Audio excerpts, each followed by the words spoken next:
Hello friends, social science study room में आपका स्वागत है। हमारी पॉलिटी की क्लासेस चल रही है। ये 8th क्लास की पॉलिटी है। 8th क्लास की पॉलिटी चैप्टर नंबर 1 है भारतीय संविधान।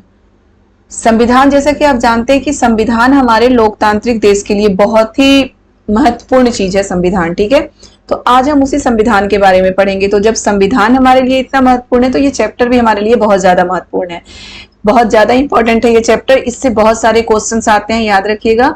और सिर्फ सीटेट में ही नहीं, आगे के लिए भी, यानी कि जितने भी कंपटीशन के एग्जाम आप देंगे संविधान से क्वेश्चन आता ही आता है। तो हमें अच्छे से पढ़ना है संविधान के बारे में। बहुत ही इंपॉर्टेंट चैप्टर है बेटा। इस चैप्टर से तो क्वेश्चन पक्का 2 या 3 क्वेश्चन तो आपका मिल जाएगा इससे रिलेटेड। पेडालॉजी के क्वेश्चन, मैं हमेशा ही बोलती हूँ, पॉलिटी से ही हमारे बहुत सारे जो पेडालॉजी के क्वेश्चन होते हैं वो पॉलिटी से ही रिलेटेड होता है। तो हमें उस तरह से पढ़ना है कि हम पेडालॉजी के क्वेश्चन भी सॉल्व करते हुए चले। ठीक है, हमें भारतीय संविधान के बारे में पढ़ना है। अब मैं थोड़ा सा आपको बता दूं कि क्या क्या मैंने चैनल पे डाल दिया। हमारे थ्योरी का कौन कौन सा पार्ट हो गया। हम ज्योग्राफी का कर चुके हैं पूरा, हिस्ट्री कर चुके हैं, ज्योग्राफी 6 to 8 कर चुके हैं, हिस्ट्री कर चुके हैं हम पूरा, पॉलिटी हम 6 और 7 का कर चुके हैं, 8th का हमारा स्टार्ट हो गया है पॉलिटी। जल्दी से जल्दी मैं चाहूंगी 8th हमारा कंप्लीट हो जाए। 3 से 4 दिन में हम 8th की पॉलिटी कंप्लीट कर लेंगे। 10 चैप्टर है, लेकिन मैं कोशिश करूंगी 3 से 4 दिन में 3-3 चैप्टर, कोशिश करूंगी 3-3 चैप्टर अपलोड करके हमारा पॉलिटी जल्दी से जल्दी कंप्लीट हो जाए। और साथ के साथ में प्रीवियस ईयर के क्वेश्चन पेपर भी अपलोड कर रही हूँ, तो वो भी आप जरूर देखते रहिएगा। क्योंकि सिर्फ थ्योरी पढ़ के, मतलब थ्योरी से तो हमें बहुत नॉलेज हो रहा है, ये तो थ्योरी पढ़ना तो बहुत ही जरूरी है। थ्योरी तो हमें पढ़ना ही पढ़ना है, थ्योरी तो हमें पढ़ना ही है, लेकिन साथ के साथ हमें प्रीवियस ईयर का क्वेश्चन पेपर भी देखना है। क्योंकि प्रीवियस ईयर के क्वेश्चन पेपर से हमें क्वेश्चन का पैटर्न पता चलेगा, हमें क्वेश्चन कैसे सॉल्व करना है ये पता चलता है। और फिर उससे रिलेटेड मैं एक्स्ट्रा क्वेश्चन भी आपको बताती हूँ, तो वो सारी चीजें हमें वहां से पता चलता है। और दूसरी चीज ये कि सिर्फ प्रीवियस ईयर के क्वेश्चन पेपर पे हमें डिपेंड नहीं रहना है, हमें डीपली पढ़ना है। सीटेट के लिए आपको पता है कि थ्योरी पढ़ना बहुत जरूरी है।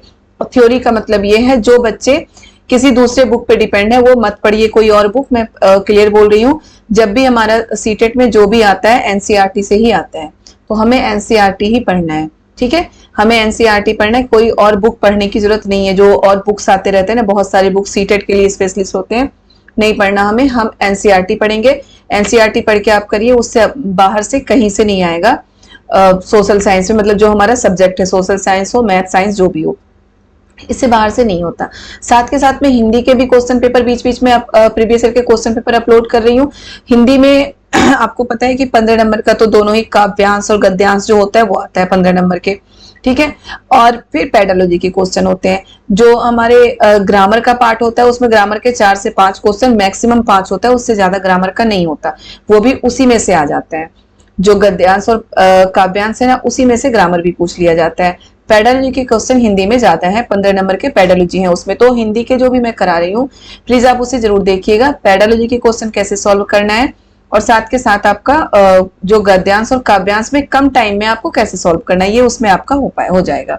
ठीक है, तो चलिए, बहुत बता चुकी हूँ मैं। अब हम चैप्टर स्टार्ट करते हैं। चैप्टर है चैप्टर 1, 8th क्लास की हिस्ट्री है ये, सॉरी 8th क्लास की पॉलिटी है ये। चैप्टर 1 भारतीय संविधान। हम संविधान के बारे में पढ़ेंगे। हमारे लोकतांत्रिक देश में, किसी भी लोकतांत्रिक देश में संविधान बहुत ही महत्वपूर्ण होता है, तो हमारे लिए भी ये चैप्टर बहुत ज्यादा महत्वपूर्ण है। ओके, देखिए यहाँ पे एक एग्जाम्पल दिया गया है फुटबॉल के खेल का, कि फुटबॉल का खेल हम खेलते कैसे हैं, पैर से, पैर से ही खेलते हैं ना। और जो फुटबॉल के खेल में क्या होता है कि जो गोलकीपर होता है वही फुटबॉल को हाथ से रोक सकता है। ओके, वही फुटबॉल को हाथ से रोक सकता है। उसके अलावे और कोई अगर, फुटबॉल का एक नियम है कि गोलकीपर ही के अलावे और कोई अगर फुटबॉल के गेंद को हाथ से छू ले तो वो मतलब कि फाउल या गलत माना जाता है, मतलब कि गेम के रूल के खिलाफ है। तो वही होता है हमारे संविधान में, कि संविधान का भी एक रूल होता है। देखिए, खेलों की तरह हर समाज के भी कुछ मूलभूत नियम होते हैं। ठीक है, उन्हीं से समाज का स्वरूप तय होता है, अलग अलग समाजों में के बीच फर्क का पता चलता है। ठीक है, हर क्या होता है, समाज के भी कुछ मूलभूत नियम होते हैं, उन्हीं से समाज का स्वरूप पता चलता है, अलग अलग समाजों के भी फर्क पता चलता है। चलिए, मैं 3 समाज के नियम आपको, मतलब 2 नियम आपको बता रही हूँ। एक तो ये है कि जो सरकार है या फिर जो राजा है वही नियम बनाएगा, उसे जनता से मतलब नहीं है, ना ही जनता के सामने मतलब जनता से कभी उस कानून या नियम के बारे में उन्हें कोई चर्चा करनी है। वही नियम बनाएगा, जब उसकी मर्जी होगी वो अपने हिसाब से कोई भी नियम बनाएगा, और कोई भी नियम तोड़ सकता है। तो ये किस तरह का समाज हुआ, वो कौन सा तरह का शासन होगा, राजतंत्र। ठीक है, उन्हीं समाज के स्वरूप, मतलब कि उन्हीं से समाज का स्वरूप होता है, अलग अलग समाजों के बीच फर्क पता चलता है। राजतंत्र हो गया वो। दूसरा होता है कि वैसा समाज या वैसा तंत्र, वैसा शासन जिसमें क्या होता है कि जनता के द्वारा सरकार चुनी जाती है और जनता जो भी कानून या जो भी नियम लागू करती है, सरकार जो भी नियम लागू करती है जनता के सपोर्ट में करती है, तो वो होता है लोकतंत्र। तो यही है, जो मूलभूत नियम होते हैं वो अलग अलग होते हैं, किस तरह से नियम से कौन चलेगा। ओके। आधुनिक देशों में यह सहमति आमतौर पर लिखित रूप से पाई जाती है। जिस दस्तावेज में हमें ऐसे नियम मिलते हैं उन्हें हम संविधान कहते हैं। ठीक है, दस्तावेज में, जिस दस्तावेज में लिखित नियम मिलते हैं, लिखित नियम मिलते हैं सभी के लिए, सरकार के लिए, जनता के लिए, हमारे मतलब जो भी जनता है उनके अधिकार और कर्तव्य, याद रखिए सिर्फ अधिकार नहीं कर्तव्य भी है हमारा, हमारे देश के प्रति, दोनों ही होता है। संविधान में लिखित रूप से होता है सरकार क्या कर सकती है, सरकार क्या नहीं कर सकती, न्यायपालिका के नियम क्या है, और मतलब जो भी देश को चलाने के लिए जितने भी नियम और कानून है सभी उस दस्तावेज में शामिल होता है, उसे हम बोलते हैं संविधान। और एक चीज और रखिएगा, भारत का संविधान, याद रखिएगा भारत का संविधान सबसे बड़ा लिखित संविधान है। ठीक है, विश्व का सबसे बड़ा लिखित संविधान कहाँ का है, तो याद रखिएगा भारत का है विश्व का सबसे बड़ा लिखित संविधान। ओके, देखिए आधुनिक देशों में यह सहमति आमतौर पर लिखित रूप से पाई जाती है। जिस दस्तावेज में हमें ऐसे नियम मिलते हैं उसे हम संविधान कहते हैं। ओके, जो पूरे देश का नियम जिसमें हो, मान लीजिए सिंपल सी भाषा में, उसे हम संविधान कहते हैं। भारत का संविधान विश्व का सबसे बड़ा लिखित संविधान है। अब आगे हम देखिए क्या देखेंगे, किसी देश को संविधान की जरूरत क्यों पड़ती है। क्या है, किसी भी देश को संविधान की जरूरत क्यों पड़ती है। अब क्यों पड़ती है, हमारे देश को संविधान की जरूरत क्यों पड़ेगी, किसी भी देश को क्यों पड़ती है। देखिए आज दुनिया के ज्यादातर देशों के पास अपना संविधान है। आमतौर पर सभी लोकतांत्रिक देशों के बारे में उम्मीद की जा सकती है कि उनके पास संविधान जरूर होगा, लेकिन इसका यह मतलब नहीं है कि जिन देशों के पास अपने संविधान नहीं है वो सभी लोकतांत्रिक देश ही होंगे। ठीक है, सॉरी, जिन देशों के पास अपने संविधान है वो सभी लोकतांत्रिक देश ही होंगे, ये जरूरी नहीं है।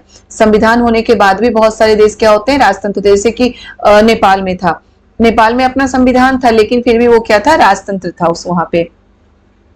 संविधान के कई उद्देश्य की पूर्ति करता है। पहला, यह दस्तावेज उन आदर्शों को सूत्रबद्ध करता है जिसके आधार पर नागरिक अपने देश को अपनी इच्छा और सपनों के अनुसार रच सकते हैं। ओके, यहाँ से बेटा ये जो क्वेश्चन है कि ये जरूरी नहीं है कि जिन देश के पास अपना संविधान है वो लोकतांत्रिक देश ही है, ये बिल्कुल इंपॉर्टेंट है। इसे संविधान के बारे में हो सकता है क्वेश्चन आए तो उसमें पूछ सकता है कि इनमें से कौन सा गलत है या फिर इनमें से कौन सा सही है। तो ये तो बिल्कुल सही है हमारे संविधान के बारे में कि ये क्वेश्चन आपको पलट के पूछ सकता है कि कहीं किसी भी देश के पास अगर अपना संविधान है तो वो लोकतांत्रिक देश है, तो ये जरूरी नहीं है, याद रखिए कि वो लोकतांत्रिक ही देश है। ओके, नागरिक अपने देश को अपनी इच्छा और सपनों के अनुसार रच सकते हैं, यानी संविधान ही बताता है कि हमारे समाज का मूलभूत स्वरूप क्या है। संविधान क्या बताता है कि हमारे समाज का मूलभूत स्वरूप क्या है, मतलब संविधान में सारी चीजें लिखी हुई होती है, किस तरह से समाज चलेगा, किस तरह से सरकार चलाएंगे और किस तरह से कानून चलेगा। ठीक है, संविधान नियमों का एक ऐसा समूह होता है जिसको एक देश के सभी लोग अपने देश को चलाने की पद्धति के रूप में अपना सकते हैं। संविधान क्या है, नियमों का समूह है, याद रखिएगा संविधान क्या है, नियमों का समूह है जिसे देश चलाने की पद्धति के रूप में अपनाया जाता है। ओके, ऊपर में बता चुकी संविधान के नियमों के बारे में। अब देखिए नेपाल के बारे में थोड़ा सा दिया गया है। कुछ समय पहले तक नेपाल का राजतंत्र था। नेपाल के बारे में बता चुकी, नेपाल में बहुत ज्यादा आंदोलन हुआ था नए संविधान के लिए। वहां राजा का शासन था। 1990 में बना नेपाल का पिछला संविधान इस सिद्धांत पर आधारित था कि शासन की सर्वोच्च सत्ता राजा के पास होगी। अब देखिए नेपाल में संविधान बना हुआ था लेकिन क्या था, वहां पे राजतंत्र था। और जो सबसे पहला संविधान जो बना था नेपाल में, कब बना था, 1990 में। और 1990 में जो नेपाल में संविधान बना था उस संविधान के अनुसार क्या था कि जो शासन की सर्वोच्च सत्ता होगी वो किसके पास होगी, राजा के पास होगी। बिल्कुल आपको ध्यान रखना है ये कि 1990 में जो संविधान बना था नेपाल में, उस संविधान में ये बोला गया था कि शासन की क्या था, नेपाल का पिछला संविधान इस सिद्धांत पर आधारित था कि शासन की सर्वोच्च सत्ता राजा के पास होगी। इसलिए संविधान को बदलने के लिए जब वहां पे लोकतंत्र आया तो संविधान को बदलने के लिए आंदोलन किया गया। इसी संघर्ष के फलस्वरूप 2006 में आखिरकार उन्हें राजा की सत्ता को खत्म करने में कामयाबी मिल गई। ठीक है, नेपाल के लोग कई दशक से लोकतंत्र की स्थापना के लिए आंदोलन करते चले आ रहे थे। लोकतंत्र की स्थापना के लिए आंदोलन कर रहे थे। 2006 में आखिरकार नेपाल में लोकतंत्र की स्थापना हुई। याद रखिएगा 2006 में नेपाल में लोकतंत्र की स्थापना हुई। नेपाल के लोग लोकतंत्र के रास्ते पर चलना चाहते थे और उन्हें एक नया संविधान चाहिए था। एक नया संविधान, अब मान लो कि संविधान तो बना हुआ था, ये भी बोल सकते हैं कि संविधान तो बना हुआ था, उसी संविधान पे चलते, तो उस संविधान पे क्यों नहीं चल सकते थे और क्यों नहीं चलना चाहते थे? क्योंकि वो संविधान इस सिद्धांत पे आधारित था कि शासन की सर्वोच्च सत्ता राजा के पास होगी, जबकि लोकतंत्र में शासन की सर्वोच्च सत्ता राजा के पास नहीं होती है। देखिए नेपाल के लोगों ने 2015 में अपने देश के लिए एक नया संविधान बनाया। याद रखिएगा नेपाल में 2006 में लोकतंत्र आया था, फिर वहां पे राजतंत्र आया, दोबारा फिर से लोकतंत्र आया। नेपाल में जो नया संविधान बना था लोकतांत्रिक नेपाल में, याद रखिएगा लोकतांत्रिक नेपाल में जो नया संविधान बना था वो कब बना था? 2015 में। और उसके पहले नेपाल में कब संविधान बना था? 1990 में। 1990 के संविधान के अनुसार क्या था कि शासन की सर्वोच्च सत्ता राजा के हाथ में होगी। और लोकतंत्र 2006 में आया था नेपाल में। उसके बाद वहां की जनता नया संविधान चाहती थी। लोकतांत्रिक नेपाल में नया संविधान कब बना है? 2015 में। क्लियर है इतना? अब है संविधान का दूसरा मुख्य उद्देश्य। ये तो पहला उद्देश्य है कि संविधान जनता के लिए कार्य करती है, किस तरीके से करती है, क्या क्या करती है। ठीक है, ये संविधान का क्या होता है? हमारा पहला उद्देश्य होता है। अब है हमारा संविधान का दूसरा उद्देश्य। संविधान का दूसरा उद्देश्य क्या है? कहाँ गया? लोकतंत्र शासन की बागडोर। हाँ, संविधान का दूसरा मुख्य उद्देश्य होता है कि देश की राजनीतिक व्यवस्था को तय करना। ओके, पहले तो है कि देश की व्यवस्था किस तरह की होगी, देश में शासन किस तरह का होगा, ये है संविधान का पहला उद्देश्य। लोकतंत्र चल रहा है या राजतंत्र चल रहा है, जो सत्ता है वो राजा के हाथ में होगी या जनता के हाथ में होगी। ठीक है, जनता के द्वारा चुने हुए प्रतिनिधि के हाथ में होगी। संविधान का दूसरा उद्देश्य क्या है? राजनीतिक व्यवस्था को तय करना। याद रखिएगा संविधान का दूसरा उद्देश्य राजनीतिक व्यवस्था को तय करना। नेपाल में के पुराने संविधान में कहा गया था कि देश के शासन की बागडोर राजा और मंत्री परिषद के हाथ में रहेगी। जिन देशों ने लोकतांत्रिक शासन पद्धति या राज्य व्यवस्था चुनी है वहां निर्णय प्रक्रिया के नियम तय करने में संविधान बहुत अहम भूमिका निभाती है। ठीक है, तो दूसरा उद्देश्य राजनीतिक व्यवस्था तय करना कि जो राज्य की शक्तियां होगी किसके पास होगी। लोकतंत्र फिर भी इस बात की संभावना हमेशा रहती है कि नेता सत्ता का दुरुपयोग कर सकते हैं।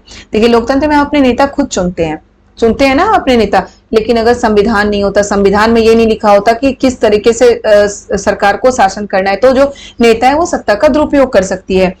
फिर भी है ना कि फिर भी इस बात की संभावना बनी रहती है कि नेता सत्ता का दुरुपयोग कर सकते हैं। इस तरह की विकृतियों से बचाव का उपाय क्या है? संविधान है। ओके, जो इस तरह की विकृतियों का उपाय क्या है? संविधान। याद रखिए ये क्वेश्चन भी आ सकता है कि इस तरह की आशंका बनी रहती है कि नेता सत्ता का दुरुपयोग कर सकते हैं, तो इसके बचाव के लिए क्या किया गया? लोकतंत्र में संविधान का निर्माण किया गया है। ओके, अब यहाँ पे एग्जाम्पल दिया गया है। देखिए क्लास का मॉनिटर है। क्लास का मॉनिटर क्या करता है कि फालतू में क्या है? अनिल, आज मैं राव मैडम से तुम्हारी शिकायत करूंगा।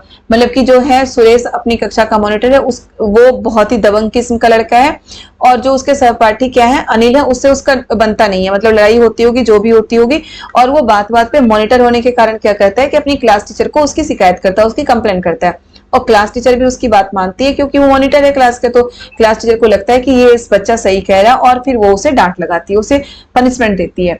तो ये चीज क्या हुआ? ये है सत्ता का दुरुपयोग, कि अगर कोई संविधान नहीं है, ये तो क्लास की बात हुई, लेकिन अगर संविधान नहीं है तो सत्ता का दुरुपयोग हो सकता है। ओके, अब देखिए हमारा संविधान कहता है कि धर्म, नस्ल, जाति, लिंग और जन्म स्थान के आधार पर देश के किसी भी नागरिक के साथ भेदभाव नहीं किया जाएगा। क्या कहता है हमारा संविधान? संविधान के द्वारा ही हमें मौलिक अधिकार मिले हुए हैं। याद रखिएगा संविधान के द्वारा ही हमें मौलिक अधिकार मिले हुए हैं। देखिए भारत में ऐसे बहुत सारे कानून मौलिक अधिकारों वाले खंड में दिए गए हैं, है ना। लोकतांत्रिक समाजों में प्रायः संविधान ही ऐसे नियम तय करता है जिनके द्वारा राजनेताओं के हाथों में सत्ता के इस दुरुपयोग को रोका जा सकता है। ठीक है, कौन करता है? लोकतंत्र में संविधान ही ऐसे नियम तय करता है जिनके द्वारा राजनेताओं के हाथों सत्ता के इस दुरुपयोग को रोका जा सकता है। और ये सारे नियम क्या है? हमें मौलिक अधिकार मिले हुए हैं और बहुत सारे अधिकार जनता को मिले हुए हैं। और सरकार क्या कर सकता है? इस तरह के भी जो मैं आपको हमेशा ही बताती हूँ ना, अधिकार और कर्तव्य, तो सरकार के भी कर्तव्य हैं और सरकार के भी अधिकार हैं संविधान में हमारे। तो हमारे संविधान में ही अधिकार मिला हुआ है हमें कि धर्म, नस्ल, जाति, लिंग और जन्म स्थान के आधार पर हम किसी भी नागरिक के साथ किसी भी तरह का भेदभाव नहीं कर सकते। ठीक है, हम किसी के साथ भी किसी तरह का भेदभाव नहीं कर सकते। और ये होता है समानता का अधिकार। याद रखिएगा, ये होता है समानता का अधिकार। और समानता का अधिकार हमें कहाँ मिला हुआ है? मौलिक अधिकार में। समानता का अधिकार कहाँ है? मौलिक अधिकार में है। क्लियर है? अब देखिए आगे है, लोकतंत्र में संविधान का एक महत्वपूर्ण काम यह होता है कि कोई भी ताकतवर समूह किसी दूसरे या कम ताकतवर समूह या लोगों के खिलाफ अपनी ताकत का इस्तेमाल ना करे। बेटा ये जो भी मैं पॉइंट बता रही हूँ इसे प्लीज हाईलाइट तो मतलब कि वो नोट करते जाइएगा। जो भी मैं हाईलाइट तो कर ही रही हूँ, मैं अंडरलाइन भी कर रही हूँ, लेकिन आपको नोट्स जरूर बनाते जाना है। जो भी मैं पॉइंट बता रही हूँ आपको, संविधान के मुख्य कार्य इंपॉर्टेंट है, इससे क्वेश्चन आता ही आता है। मैं बार बार बोल रही हूँ, कोई भी टॉपिक जो मैं पढ़ा रही हूँ, कोई भी चीज जो पढ़ा रही हूँ उससे क्वेश्चन ना आए ये नहीं हो सकता, क्योंकि एनसीईआरटी की बुक से ही क्वेश्चन आता है, कहीं से कुछ भी आता है तो क्वेश्चन आता ही है। तो ये आपको करना है, अच्छे से नोट्स बनाते चलिए जो भी पॉइंट मैं आपको बताते जा रही हूँ। ठीक है, अब देखिए संविधान का दूसरा क्या कार्य है? लोकतंत्र में संविधान का एक महत्वपूर्ण काम यह होता है कि कोई भी ताकतवर समूह किसी दूसरे या कम ताकतवर समूह या लोगों के खिलाफ अपनी ताकत का इस्तेमाल ना करे। यानी कि कोई ताकतवर समूह है, अभी तो पहला क्या था कि सरकार जनता का शोषण ना करे, सरकार अपनी जो शक्ति है उसका दुरुपयोग ना करे। अब क्या है, कोई ताकतवर समूह जनता के जो कम ताकतवर समूह है उसके साथ गलत व्यवहार ना करे। ठीक है, क्या ताकतवर महत्वपूर्ण होते? कोई ताकतवर समूह किसी दूसरे या कम ताकतवर समूह या लोगों के खिलाफ अपनी ताकत का इस्तेमाल ना करे। यहाँ पर भी एक स्टोरी दी गई है कि लड़के और लड़कियां दोनों ग्राउंड में खेलने के लिए जाते हैं, लड़के ज्यादा है लड़कियां कम है। तो यही होता है कि एक तो क्रिकेट खेलने के लिए आता है, दूसरा क्या आता है? फुटबॉल खेलने के लिए। तो ये लड़कियां फुटबॉल खेलने के लिए आती हैं, तो दोनों में लड़ाई होती है कि हम खेलेंगे ऐसी लड़ाइयां होती हैं। तो फिर उसके बाद क्या होता है कि लड़ाइयों के बाद ये डिसीजन होता है, देखिए है ना, कि हमें चलो आज हम कुछ अलग खेलते हैं, बास्केटबॉल। तो फिर क्या होता है, हमें सदा वही करना है जो पड़ता है, जो लड़के चाहते हैं। शिक्षक इस विवाद का हल करने के लिए दोनों पक्ष को हाथ उठाकर अपनी राय बताने के लिए कहते हैं, और लड़कों की संख्या ज्यादा थी यानी कि वो बहुसंख्यक थे तो वो जीत जाते हैं। तो फिर लड़कियों को ये लगता है कि हमेशा तो यही होता है, लड़के जीत जाते हैं। तो यहाँ पे लड़के क्यों जीत गए? क्योंकि उनकी संख्या ज्यादा थी। तो हमारे संविधान में ये भी चीजें हैं कि बहुसंख्यक मतलब ये नियम दिए गए कि कहीं भी बहुसंख्यक अल्पसंख्यक के साथ कोई दुर्व्यवहार ना करे, और ऐसा ना हो कि कहीं भी बहुसंख्यक को ज्यादा अधिकार मिल जाए और अल्पसंख्यक को कम मिले, है ना।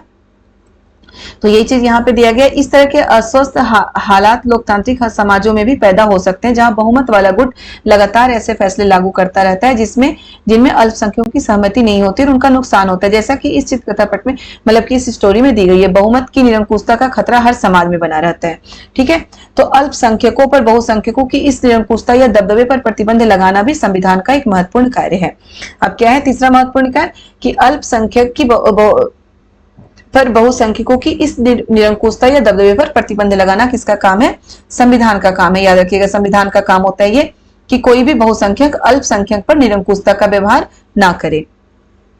देखिए, यह दबदबा एक समुदाय द्वारा दूसरे समुदाय के ऊपर भी हो सकता है, जिसे क्या बोलते हैं? अंतर सामुदायिक वर्चस्व कहते हैं।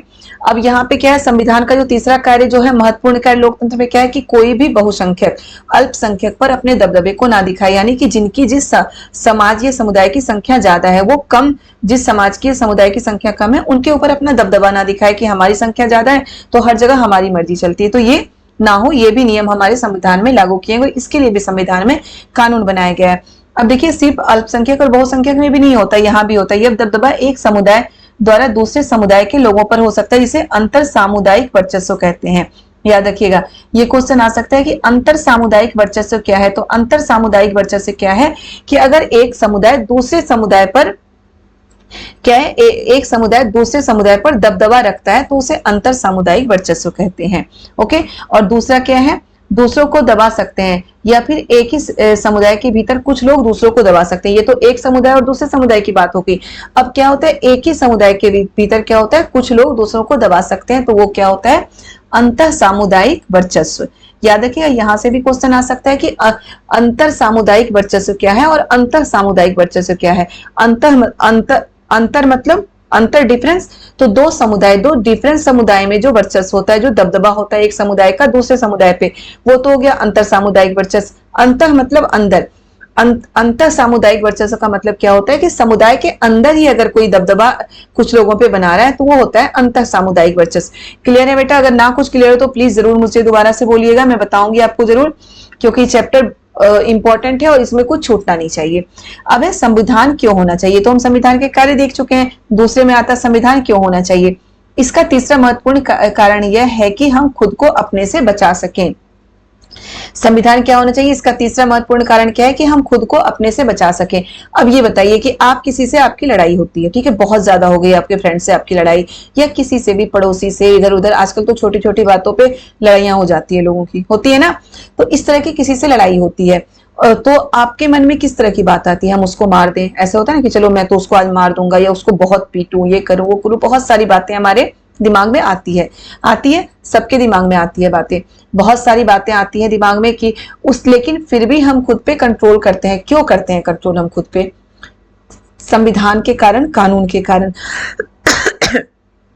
क्योंकि हमारे मन में कहीं ना कहीं ये डर है कि अगर हम किसी दूसरे का नुकसान पहुंचाएंगे तो कानून के द्वारा हमारा नुकसान पहुंचाया जाएगा। संविधान में ऐसे नियम है जिनके द्वारा हमारा नुकसान पहुंचाया जाएगा। तो यही है संविधान का तीसरा महत्वपूर्ण कारण, ये है कि संविधान क्यों होना चाहिए, हम खुद को अपने आप से बचाते हैं कि हमारे अंदर कोई नेगेटिव चीजें आ रही है तो उससे हमें कौन बचाता है, संविधान ही बचाता है। ठीक है, हम खुद को अपने आप से बचाते हैं। सबके अंदर बुरी और अच्छी दोनों ही चीजें होती है, याद रखिएगा, बुरी आदत अच्छी आदत दोनों होती है। तो अपनी अच्छी आदतों पे बुरी चीजों को हावी ना होने दे, ये हमें संविधान के डर से होता है। थोड़ा सा डर भी कानून का होना जरूरी है। अगर हमारे अंदर कानून का डर नहीं होगा तो हम गलत काम करेंगे। तो यही है कि कानून का डर भी होना जरूरी है हमारे अंदर, और ये डर तभी होगा जब हमें संविधान के बारे में पता होगा। हमारे देश में संविधान होगा, कानून होगा। ठीक है, ये बात सुनने में जरा अजीब सी लगती है, असल में इसका मतलब यह है कि कई बार हम किसी मुद्दे पर बहुत तीखे ढंग से सोचते हैं। देखिए ये चीज है ना, इसे मैं हाईलाइट तो कर चुकी, मैं इसे अंडरलाइन भी कर रही हूँ, बार बार बोल रही हूँ बेटा प्लीज नोट्स जरूर बनाते जाएं, आप नोट जरूर करते जाएं। ये मत सोचिएगा कि अब एग्जाम पास है तो नोट्स बनाने की क्या जरूरत है, हम ऐसे ही पढ़ेंगे। बिल्कुल आप वीडियो देखिए, एक बार देखिए, 2 बार देखिए, 3 बार देखिए, 10 बार देखिए, उससे मैं नहीं रोकूंगी। आप जितना देखेंगे उतना अच्छा है, लेकिन नोट्स बनाना है। हमें लिखने से क्या होता है, आप कोई क्वेश्चन याद करिए, ठीक है, क्वेश्चन याद करके हम एक पढ़ते हैं 2 बार 3 बार 4 बार, हमें लगता है अरे ये क्वेश्चन तो हमें याद हो गया है। और जब हम पेपर में लिखने के लिए जाते हैं लॉन्ग क्वेश्चन, तो हम भूल जाते हैं, बहुत सारी चीजें भूल जाते हैं। लेकिन वही क्वेश्चन याद करने के बाद अगर आप लिखेंगे, लिखने के बाद क्या होता है, हमारे दिमाग में वो चीजें बैठ जाती है। बिल्कुल बार बार मैं बोलती हूँ, इसलिए हमें खुद से नोट्स बनाना है। ओके, मैं 3 बार सीटेट क्लियर कर चुकी हूँ, आपको बता रही हूँ 3 बार मेरा सीटेट क्लियर हुआ है। अब ऐसा नहीं है कि वैसे ही मेरा सबसे पहले सीटेट क्लियर हुआ था 2014 में, ठीक है, सबसे पहला सीटेट मैंने 2013 में दिया था, उसमें मेरा नंबर आया था 88। ओके, तो मुझे अंदर से बहुत ज्यादा निराशा हुई थी कि मेरे इतने, मतलब 2 नंबर से मेरा रह गया। और जब दूसरे बार मैंने सीटेट दिए थे तब मेरा नंबर आया था 107, 2014 में 107 नंबर लाके मैं सीटेट क्लियर की थी। और बिल्कुल मैं लग गई थी, और बस एनसीईआरटी की बुक से एनसीईआरटी पढ़ती थी। साइकोलॉजी मेरा अच्छा था क्योंकि उसी समय मेरे साथ के साथ मेरा बीएड हुआ था, तो इसलिए साइकोलॉजी मेरा बहुत ही बढ़िया था। उस समय साइकोलॉजी हमारा सब्जेक्ट होता है। तो और मैं ज्यादा फोकस कर रही थी एसएसटी पे, साइकोलॉजी में कर ही लेती, हिंदी पेडालॉजी में पेडालॉजी भी कर लेते हैं। उस समय तो प्रीवियस ईयर के क्वेश्चन पेपर भी इतने नहीं थे, ना ही हमारे पास यूट्यूब का इतना ऑप्शन होता था कि यूट्यूब पे हम वीडियो देखें, बुक से ही पढ़ते थे। जो फर्स्ट बार मैंने गलती की थी उसमें यही था कि एनसीईआरटी बुक छोड़ के मैं मार्केट से ले आई थी वैसी बुक जो सीटेट की बुक होती, क्योंकि इतना नॉलेज मुझे नहीं था। सीटेट बुक की बुक उठा लाई थी, और उसके कारण क्या हुआ था कि मेरा सीटेट, मतलब बहुत मेहनत करने के बाद भी 2 नंबर से रह गया था, और नेक्स्ट टाइम मेरे नंबर बहुत अच्छे आए थे। उसके बाद फिर से मैंने पेपर दिया सीटेट का, वैसे ही बस यूं ही देने चली गई थी कि देखो अब कितने नंबर आते हैं। तो वही है, हमें लगे रहना है। मैं आपको अपना एग्जांपल इसलिए दे रही हूँ कि अगर आपका 1 नंबर, बहुत सारे ऐसे बच्चे होते हैं जिनका 1 नंबर 2 नंबर ऐसे से एक बार नहीं कई बार रह जाता है, तो आपको बिल्कुल निराश होने की जरूरत नहीं है। कहीं ना कहीं हमारी गलती है ना, हमारी फॉल्ट है, तब तो रह रहा है, हमें आगे बढ़ना है, हमें करना है। फिर से दोबारा एग्जाम दीजिए और अच्छे से लग के दीजिए। हमें अपनी गलती देखनी है कि कहाँ पे हमने गलती की जिस कारण हमारे नंबर कम रह गए, और फिर से एग्जाम दीजिए, आपका होगा ही होगा। और मैं आपको बार बार बता रही हूँ, मैं खुद से नोट्स बनाती थी, हाथ से लिख के, कहीं से नहीं, बुक पढ़ती थी, हाथ से लिखती थी। उससे पहले अंडरलाइन करती थी। ऐसा नहीं था कि बुक मेरे पास सारे थे, लेकिन अंडरलाइन करने के बाद ये नहीं था कि मतलब कि सिर्फ बुक में छोड़ दूंगी, मैं कॉपी भी रखी हुई थी, नोट्स भी बनाती थी साथ के साथ, फिर उस नोट्स को पढ़ती थी। ठीक है, तो ये करना जरूरी है। नोट्स बनाना बेटा बहुत जरूरी है, तो आप नोट्स जरूर बनाते जाएं। कोई बात नहीं, अब हमारे पास 10-12 दिन है तो क्या हो गया, 10-12 दिन में हम सारे नोट्स तो आपके बन चुके होंगे, क्योंकि मैं शुरू से आपको बोल रही हूँ। और नहीं बन चुके हैं फिर भी जितना आप वीडियो देख रहे हैं आप लिखते जरूर जाएं, नोट्स जरूर बनाते जाएं, बहुत जरूरी होता है नोट्स बनाना। ठीक है, चलिए अब आगे देखते हैं। ये ना कि संविधान का तीसरा क्या महत्वपूर्ण कारण है कि हमें अपने आप खुद को अपने आप से बचा सके। ठीक है, इसलिए भी संविधान जरूरी है। कई बार हम किसी मुद्दे पर तीखे ढंग से सोचते हैं, अभी बता चुकी, बहुत ही तीखे ढंग से सोचते हैं कि ये कर दे वो कर दे, लेकिन क्या होता है कि फिर हमें ऐसा विचार, देखिए ऐसे विचार हमारे व्यापक हितों के लिए नुकसानदेह हो सकते हैं। ये हम फिर हमें ये लगता है कि नुकसानदेह हो सकता है हमारे लिए, और हम उन चीजों को इग्नोर करते हैं। ओके, यहाँ पे भी एग्जांपल है कि ये लड़की इसका एग्जाम है और ये टीवी पे कोई इसका फेवरेट शो आ रहा है तो ये देखना चाह रही है, लेकिन फिर इसका होता है कि नहीं मेरा तो कल पेपर है, पेपर के बाद में भी शो देख सकती हूँ, पेपर देने वो पढ़ने चली जाती है। संविधान हमें ऐसे फैसले लेने से भी रोकता है जिनसे हम बड़े सिद्धांतों को ठेस पहुंच सकती है, जिनमें देश आस्था रखता हो। ठीक है, तो संविधान हमें क्या होता है, ऐसे फैसले लेने से भी रोकता है जिनसे उन बड़े सिद्धांतों को ठेस पहुंच सकती है जिनमें देश आस्था रखता है। तो संविधान बहुत जरूरी होता है किसी भी देश के लिए, सबसे मिला जुला कर यही बात है। अब यह ऐसे प्रावधानों को आसानी से पलटने नहीं देता जिनके जरिए नागरिकों को अधिकारों का आश्वासन मिलता है और उसकी स्वतंत्रता की रक्षा होती है। अब कोई प्रावधान है, संविधान में कोई कानून बना दिया गया है, संविधान में संशोधन की बात की गई है, लेकिन वैसी संशोधन की बात की गई है जिससे कि मतलब कि जिसका समाज के लिए जो जरूरी हो। संशोधन का मतलब सुधार। ठीक है, संविधान लिखा गया था तो उसमें सुधार की भी बात की गई थी कि समय समय पर इस पे सुधार भी होता रहेगा, लेकिन वैसे चीजों के लिए सुधार की बात की गई थी कि अगर ऐसा लगे कि समाज में इससे कुछ नुकसान पहुंच रहा है, नुकसान तो हो ही नहीं सकता, मतलब ये कि समाज को कुछ किसी और चीज की जरूरत है, तब अगर क्या है, ऐसे प्रावधानों को आसानी से पलटने नहीं देता संविधान जिनके जरिए नागरिकों को अधिकारों का आश्वासन मिलता है और उनकी स्वतंत्रता की रक्षा होती है। जैसे स्वतंत्रता का अधिकार, समानता का अधिकार, ये हमें संविधान के द्वारा मिला हुआ है।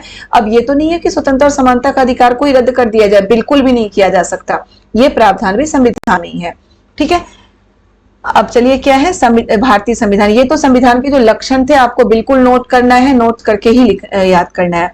अब है भारतीय संविधान। भारतीय संविधान क्या है, भारतीय संविधान के मुख्य लक्षण देखिए। 20वीं सदी तक आते आते भारतीय राष्ट्रीय आंदोलन कई दशक पुराना हो चुका था। ओके, भारतीय राष्ट्रीय आंदोलन, भारत आजाद हुआ, स्वतंत्र भारत को एक लोकतांत्रिक देश होना चाहिए था। अभी भारतीय राष्ट्रीय आंदोलन ये सब मैं आपको पढ़ा चुकी हिस्ट्री में, तो अब इसमें मैं नहीं उतना डिटेल में जाऊंगी।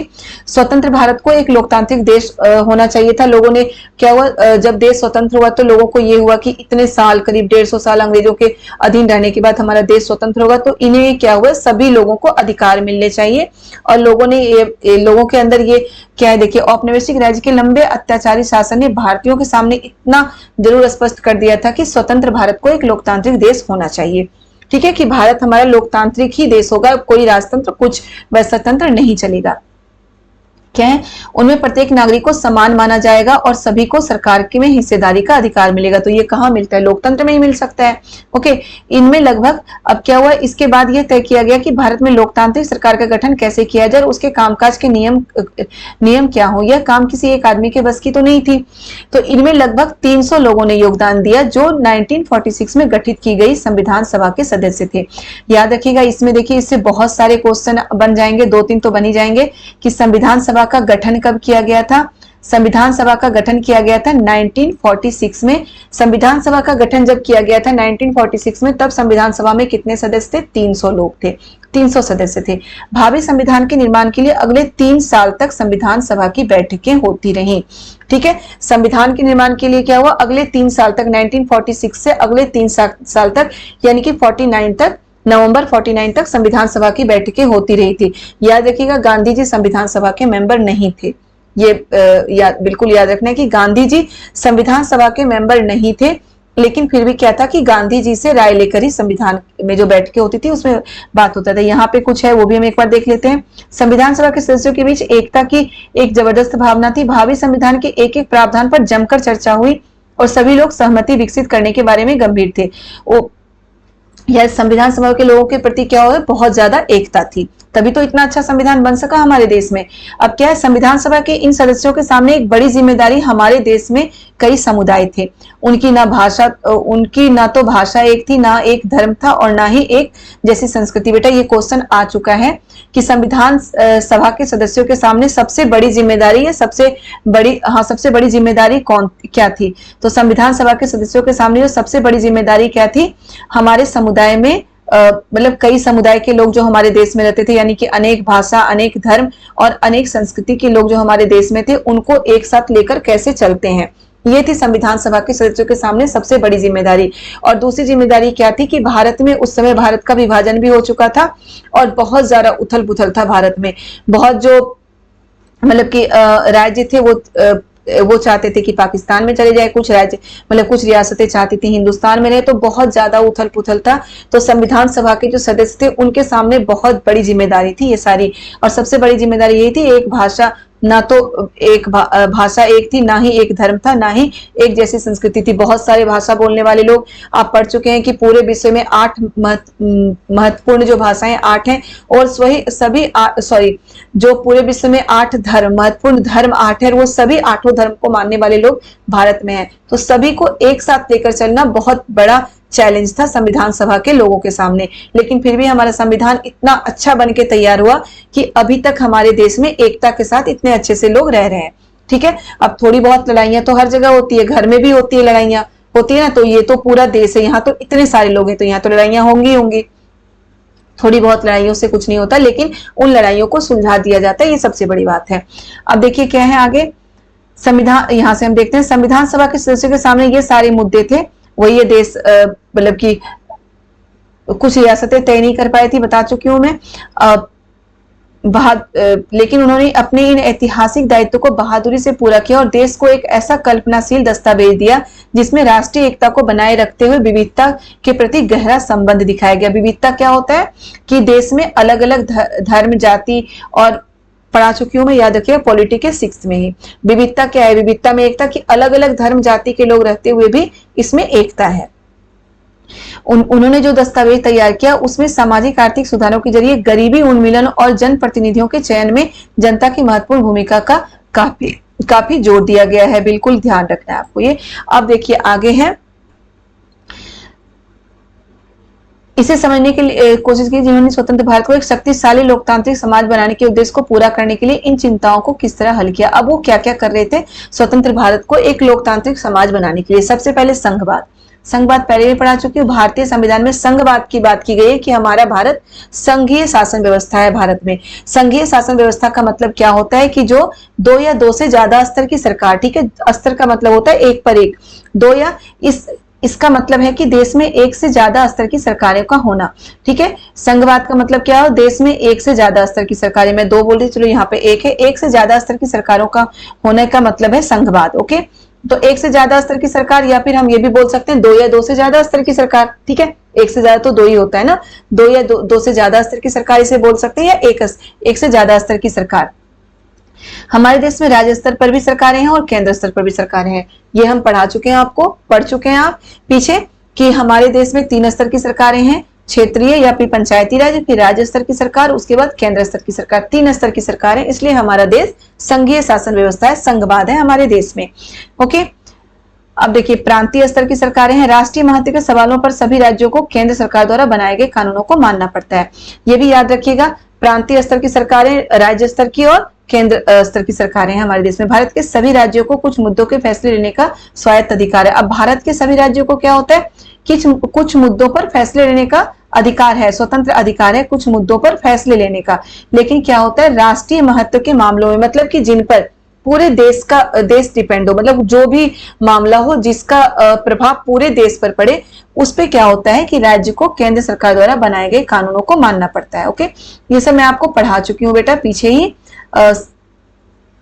कि राज्य के क्या काम होते हैं और उसके जो प्रांतीय स्तर की सरकार होती है उनके क्या कार्य होते हैं। तो राज्य को वैसी चीजों को मानना होता है जब जो कोई भी वैसा मामला हो जिसका प्रभाव पूरे राष्ट्र पर पड़े, पूरे देश पर पड़े, तो वैसे प्रभाव में वैसे सवालों, वैसे महत्व के सवालों को सभी राज्यों को केंद्र सरकार द्वारा बनाए गए कानूनों को मानना पड़ता है। ओके, अब है संसदीय शासन प्रणाली।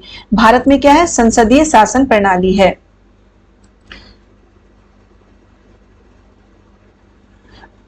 अब देखिए, यह सरकार के सभी स्तरों पर प्रतिनिधियों का चुनाव लोग खुद करते हैं। भारत में क्या होता है कि सभी स्तरों पर सरकार के प्रतिनिधियों का चुनाव क्या होता है? जनता करती है। संसदीय शासन प्रणाली में क्या होता है कि सरकार का चुनाव कौन करती है? जनता करती है, लोग करते हैं।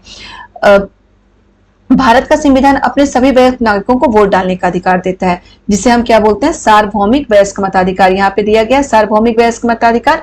याद रखिएगा, सार्वभौमिक वयस्क मताधिकार क्या है भारत में? कि 18 या 18 वर्ष से उम्र के ज्यादा के जितने भी वयस्क उसी को बोला जाता है, मेच्योर हो जाते हैं। ठीक है, तो हमारे देश में मेच्योर 18 वर्ष के लोगों को माना गया है। तो 18 या 18 वर्ष से ज्यादा उम्र के कोई भी स्त्री पुरुष किसी भी जाति, धर्म या लिंग के हो, उन्हें वोट डालने का अधिकार है। इसे सार्वभौमिक वयस्क मताधिकार कहते हैं।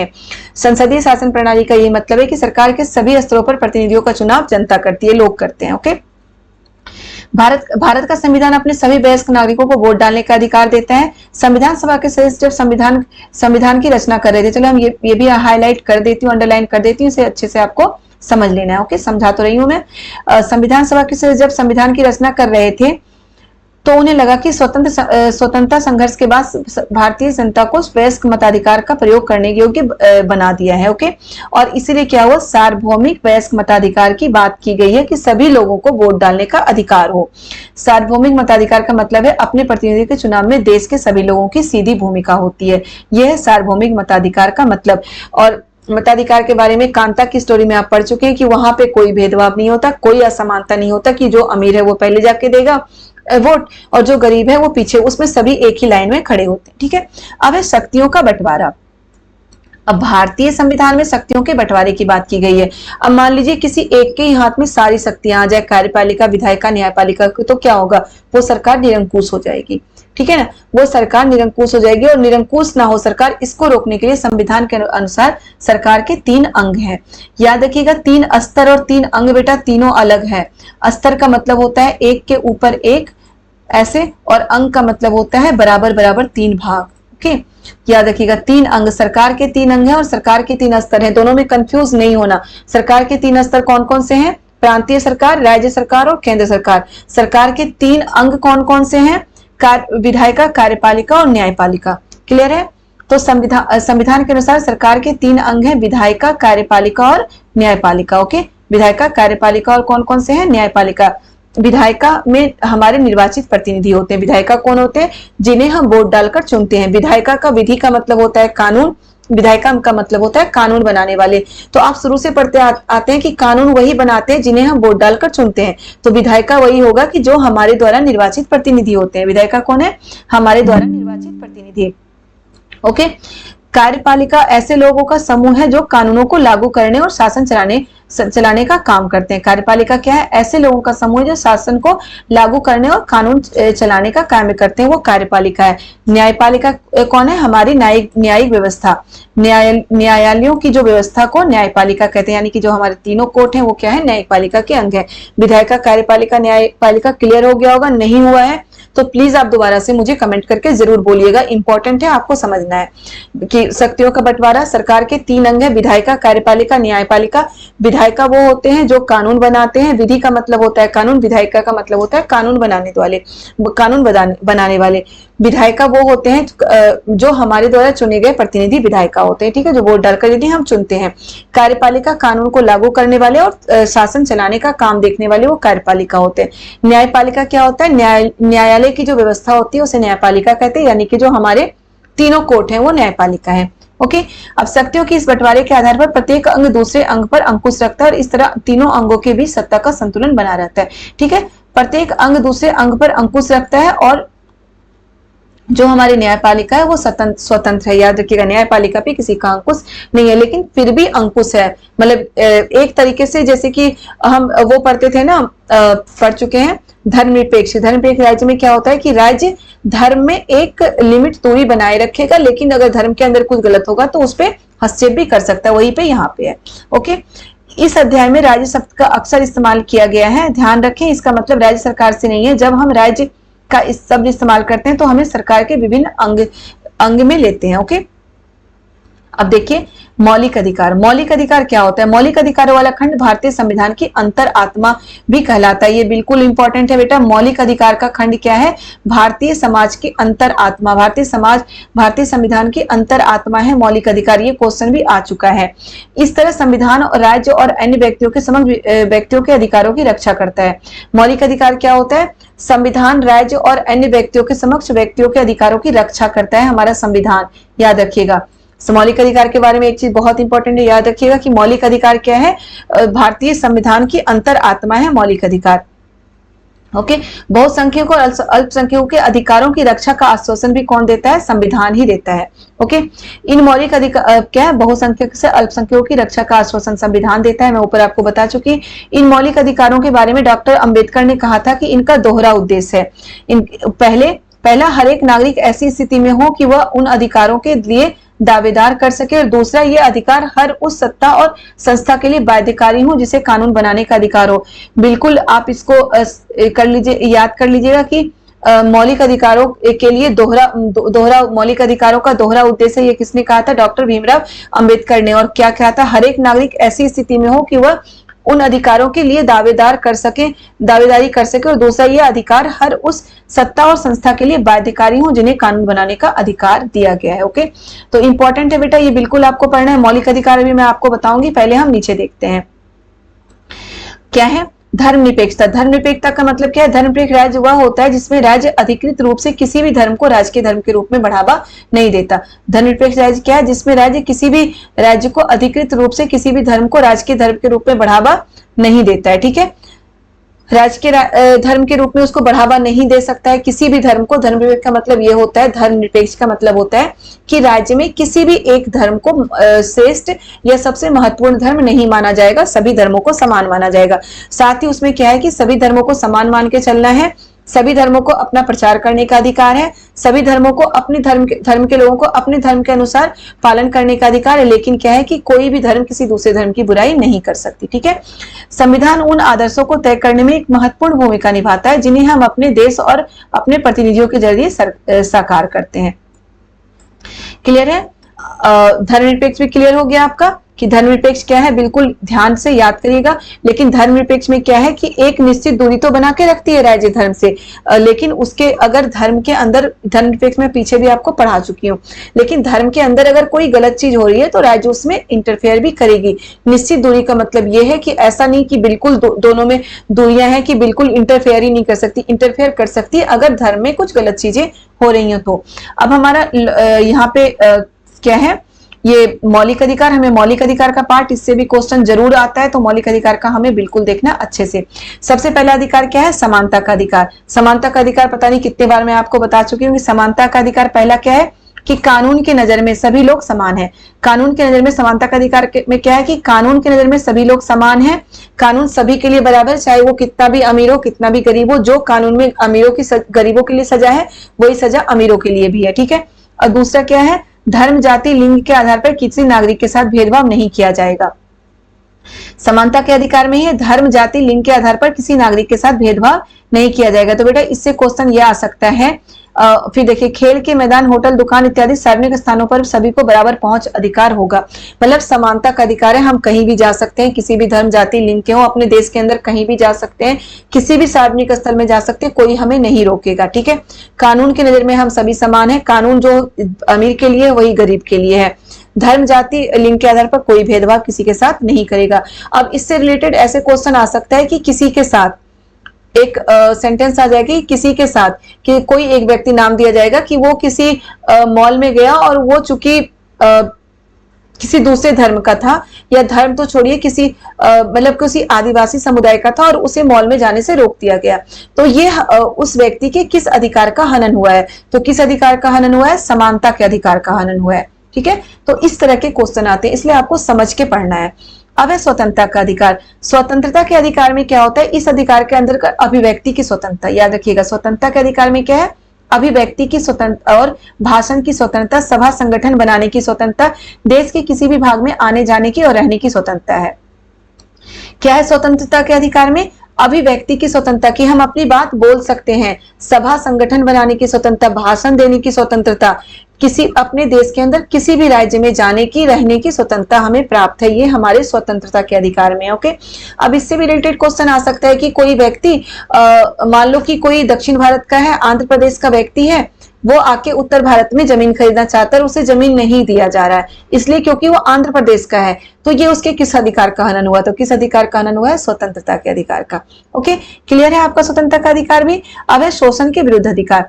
शोषण के विरुद्ध अधिकार में मानव व्यापार की बात की गई है सबसे ज्यादा, कि मानव व्यापार, मानव संविधान में कहा गया है कि मानव व्यापार, जबरिया श्रम और 14 वर्ष से कम उम्र के बच्चों को मजदूरी पर रखना अपराध है। मतलब मानव व्यापार, जैसे कि कई बार हम सुनते हैं कि किसी बच्चे को उठा के कहीं बेच दिया गया है, किसी लड़की को उठा के कहीं बेच दिया गया है, तो इस तरह का व्यापार नहीं कर सकते हैं। ठीक है, मनुष्य का हम व्यापार नहीं कर सकते। मानव व्यापार से शोषण के विरुद्ध ये एक शोषण होता है। जबरन किसी से काम करवाना, बिना पैसे की जबरदस्ती किसी से काम करवाना, ये भी शोषण है। और 14 वर्ष से कम उम्र के व्यक्ति से, बच्चों से मजदूरी करवाना भी शोषण है। तो इस तरह के अधिकार हमें दिए गए हैं कि हम किसी मानव व्यापार नहीं कर सकते, किसी से जबरदस्ती काम नहीं करवा सकते, 14 वर्ष से कम उम्र के बच्चों से हम मजदूरी नहीं करवा सकते। ये हमारा शोषण के विरुद्ध अधिकार है। ठीक है, तो इससे भी आपको समझ के पढ़ना है, क्योंकि इस तरह के क्वेश्चन घुमा के थोड़ा पूछा जाता है मौलिक अधिकार का, तो वो आपको समझ के पढ़ना है। अब है हमारा धार्मिक स्वतंत्रता का अधिकार। सभी नागरिकों को पूरी धार्मिक स्वतंत्रता दी गई है। प्रत्येक व्यक्ति को अपनी इच्छा का धर्म अपनाने, उसका प्रचार प्रसार करने का अधिकार है। ठीक है, क्या है कि सभी नागरिकों को अपना धर्म अपनाने, उसका प्रचार प्रसार करने का अधिकार है। ये हमारी धार्मिक स्वतंत्रता का अधिकार है। लेकिन हम किसी भी दूसरे धर्म की बुराई नहीं कर सकते, ये हमेशा याद रखिएगा। अब है नेक्स्ट सांस्कृतिक और शैक्षणिक अधिकार। संविधान में कहा गया है कि धार्मिक या भाषाई सभी अल्पसंख्यक समुदाय अपनी संस्कृति की रक्षा और विकास के लिए अपने अपने शैक्षणिक संस्थान खोल सकते हैं। ठीक है, सांस्कृतिक और शैक्षणिक अधिकार में क्या है कि सभी किसी भी धार्मिक या भाषाई सभी अल्पसंख्यक समुदाय अपनी अल्पसंख्यक समुदाय, याद रखिएगा, सभी अल्पसंख्यक समुदाय, धार्मिक या भाषाई सभी अल्पसंख्यक समुदाय अपनी संस्कृति की रक्षा के विकास के लिए, यानी कि अल्पसंख्यक समुदाय अपनी संस्कृति की रक्षा के विकास के लिए शैक्षणिक संस्थान खोल सकते हैं। ये हमारा है सांस्कृतिक और शैक्षणिक अधिकार। और सबसे लास्ट में है संवैधानिक उपचार का अधिकार। संवैधानिक का मतलब होता है संविधान, उपचार का मतलब होता है इलाज। यानी कि ये जो 5 मौलिक अधिकार हैं, ये अगर हमें नहीं मिल रहे हैं, क्वेश्चन ये भी आता है मौलिक अधिकार कितने हैं, तो मौलिक अधिकार 6 हैं, याद रखिएगा। और संवैधानिक उपचार के अधिकार में क्या कहा गया है, तो अभी मैं जो आपको अभी जो प्रीवियस ईयर के क्वेश्चन पेपर आपको कराई थी, उसमें ये था कि संवैधानिक उपचार का अधिकार में क्या कहा गया है। तो संवैधानिक उपचार के अधिकार में कहा गया है कि अगर हमें कोई भी मौलिक अधिकार नहीं मिल रहा है, तो उस संवैधानिक उपचार के अधिकार के थ्रू हम कोर्ट में जा सकते हैं अपनी मौलिक अधिकार की मांग करने के लिए। उसमें एक और ऑप्शन था कि अगर हमें मतलब कि कोई किसी दूसरे अधिकार की बात की गई थी, उस तरह के अधिकार नहीं मिल रहे, तो हम जा सकते हैं कोर्ट में। तो नहीं, हमें मौलिक अधिकार के लिए हम संवैधानिक उपचार के अधिकार का सहारा ले सकते हैं, याद रखिएगा, सिर्फ मौलिक अधिकार के लिए। क्लियर है? अब ये तो चैप्टर हमारा हो गया, लेकिन मैं 1-2 क्वेश्चन आपसे पूछना चाहती हूँ, जिसे आप मुझे बताएंगे। देखिए यहाँ पे दिया गया, निम्नलिखित परिस्थितियों में कौन से मौलिक अधिकारों का उल्लंघन हो रहा है। तो इससे रिलेटेड बेटा क्वेश्चन जरूर आता है और इसका आंसर आप मुझे जरूर देंगे। ये देखिए 4 क्वेश्चन है। पहला कि यदि 13 साल का एक बच्चा कालीन के कारखाने में मजदूरी करता है, ये कौन से मौलिक अधिकार का हनन है, उल्लंघन है। ओके। दूसरा, यदि किसी राज्य का कोई नेता दूसरे राज्यों के लोगों को अपने राज्य में काम करने से रोकता है, ये कौन से मौलिक अधिकार का उल्लंघन है। बिल्कुल आपको आंसर देना, आप आंसर देंगे तभी मैं समझ पाऊंगी कि आप पढ़ रहे हैं। बेटा प्लीज अपने लिए, मेरे लिए, दोनों के लिए आपको आंसर देना है। कमेंट बॉक्स में आप आंसर जरूर दीजिए, मुझे ज्यादा से ज्यादा बच्चे आंसर दीजिए। नेक्स्ट है, यदि किसी जन समूह को राजस्थान में तेलुगु माध्यम का स्कूल खोलने की अनुमति नहीं दी जाती है। ठीक है। नेक्स्ट है, यदि सरकार सशस्त्र बलों में कार्यरत किसी अधिकारी को इसलिए पदोन्नति नहीं दे रही है क्योंकि वह अधिकारी महिला है। तो ये सारे मौलिक अधिकार का उल्लंघन है। कौन से मौलिक अधिकार का उल्लंघन है? ये 4 क्वेश्चन है। चारों क्वेश्चन के आंसर मुझे आप देंगे कमेंट में। ओके, बिल्कुल आप मुझे कमेंट में इस 4 क्वेश्चन का आंसर जरूर देंगे। मैं उम्मीद करती हूँ कि ज्यादा से ज्यादा बच्चे इस क्वेश्चन का आंसर देंगे। और जब मैं नेक्स्ट चैप्टर अभी कराऊंगी, इसके बाद नेक्स्ट वीडियो मैं अपलोड करूंगी, तो उस चैप्टर में इस 4 क्वेश्चन के आंसर आपको बता दूंगी। लेकिन प्लीज पहले आप इस 4 क्वेश्चन के ऑप्शन दीजिए, बहुत ईजी है, सारा अभी मैं आपको बता चुकी हूँ। ओके बच्चों, तो ये चैप्टर हमारा हो चुका है, बहुत ही इंपॉर्टेंट चैप्टर था, इसमें से बहुत सारे क्वेश्चन आते हैं, मौलिक अधिकार भी है, संविधान भी है, हमारे अधिकारों की बात की गई तो हमारे अधिकारों का तो पता हमें होना ही चाहिए, साथ ही साथ हमारे कर्तव्यों का भी पता हमें होना चाहिए। तो ये बहुत ही इंपॉर्टेंट चैप्टर है, प्लीज चैप्टर को जरूर बहुत ही अच्छे से देखें, एक बार नहीं 2 बार इस चैप्टर को देखें, 2 बार देखें, बहुत जरूरी है। और बिल्कुल अच्छे से तैयारी करें, लग के तैयारी करें, टेंशन नहीं लेना है, हमें आपके लिए बिल्कुल लग के तैयारी करना है आपको। ओके, और रिवीजन भी मैं साथ के साथ आपको कराती जाऊंगी, जैसे कि मैराथन क्लासेस का मैं वही क्लासेस लूंगी रिवीजन वर्क के लिए। ओके, तो बच्चों जिन्होंने अभी तक चैनल को सब्सक्राइब नहीं किया, प्लीज चैनल को सब्सक्राइब कर दें, वीडियो को लाइक करें और ज्यादा से ज्यादा कमेंट करें। कमेंट में आपको आंसर देना है, कमेंट यही करना, आपको आंसर जरूर देना है। ओके, कमेंट करें और ज्यादा से ज्यादा वीडियो को शेयर करें। ओके बच्चों, बाय बाय।